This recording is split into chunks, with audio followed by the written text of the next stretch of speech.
శ్రీ సత్యసాయి జిల్లా దొరుకల్లో రిజర్వ్ అడవిలో అక్రమంగా వన్యప్రాణులను వేటాడుతున్న 7 ముఠా సభ్యులను అటవీ శాఖ అధికారులు అరెస్టు చేశారు.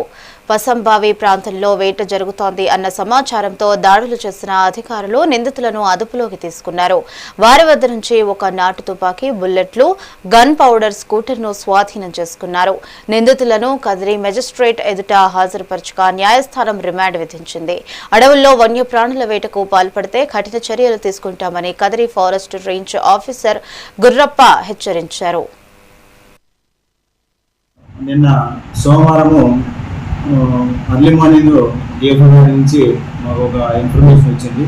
సో ఈ విధంగా ఒక ఆల్వను దొరిగల్లు ఈస్ట్ బీట్లో పసంబాయి అనేటువంటి ప్రదేశంలో వేటగాళ్ళు వేటాడుతున్నారనే ఇన్ఫర్మేషన్తో మా వాళ్ళంతా S Brahmaiah section officer, next O Bhaskar MPO, Rajeshwari, Renuka, Anil మరియు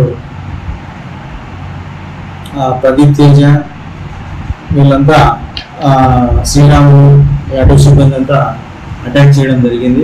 ఆ అటాక్లో 7 మంది ముద్దాయిలను పట్టుకొని ఒక ఆలువను, ఒక నాటు తుపాకీ, కొన్ని గుండ్లు, అట్నే గన్ పౌడర్ కూడా సీజ్ చేయడం జరిగింది. సో ఆలువ లైవ్లో ఉండింది పట్టుకుని ఉండగా, అట్నే ఒక వెహికల్ కూడా 2 వీలర్ వెహికల్ కూడా సీజ్ చేయడం జరిగింది. నిన్న సోమవారం